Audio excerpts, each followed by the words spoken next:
I've been involved in civil disobedience for many, many years, Yeah. And on my own, and have often initiated things and certainly testified for others. But I, in my view, these are not moral questions. These are tactical. Well, they're they're not questions of principle. They're questions of tactics, and it's usually questions of tactics that have moral significance, which you have to ask when you undertake civil disobedience, or for that matter, any other action, is what the consequences are. Mm-hmm. So, if civil disobedience has the consequence of increasing awareness and understanding and getting other people to try to do things that they might not otherwise have done, and so on, if that's its likely consequence, it's justified. If the likely consequence of civil disobedience is to build up opposition and antagonism and to strengthen power centers and so on, well, then it was the wrong tactic. And these are hard questions. I don't pretend to have any great insight into them, and my own tactical judgments have often been wrong over the years, but those are the questions you have to ask. There's no general answer. Yeah, it seems to me the only way to answer those questions is to attempt it, and it also seems to me I haven't seen too many attempts at actual civil disobedience aimed at the media itself, perhaps fear of being ignored or shut out by the same media. But it seems like a worthwhile it's worth strategy. thinking about, but you don't just attempt it, you think about it. Yeah. For one thing, a general point about any kind of civil disobedience, at least in my opinion, is that you want to make sure that people are going to understand it the way you want them to understand it, not the way it's going to be presented by somebody else. And that means a lot of preparatory work.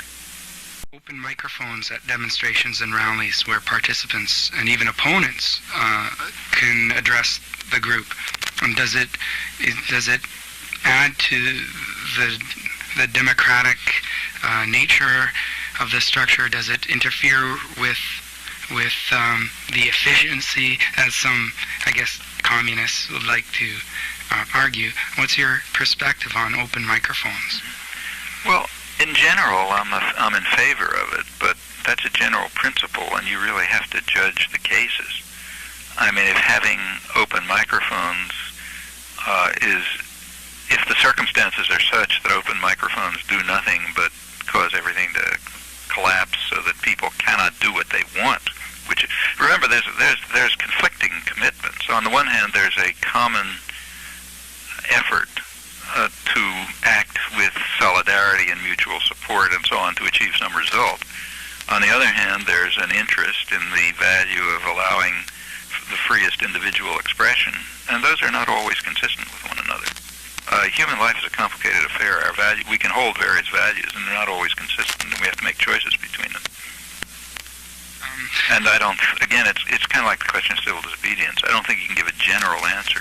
You have to make judgments based on the circumstances and how the values that you uphold can be maximized under given circumstances, and often with conflicts, because they're often in conflict.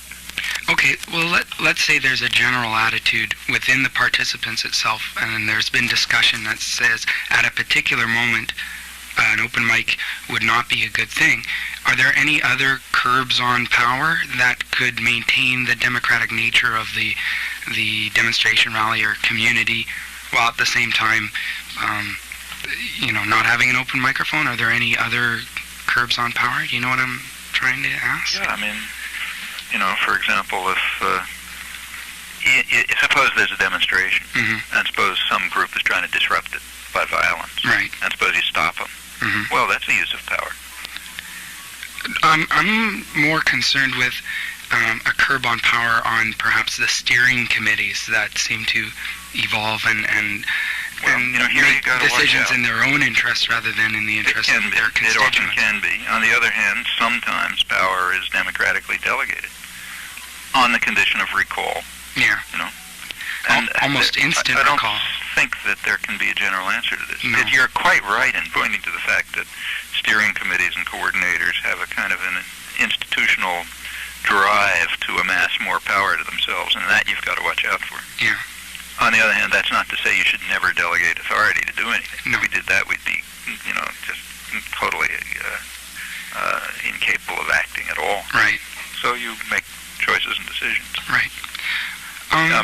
Life doesn't have simple solutions. No, it doesn't.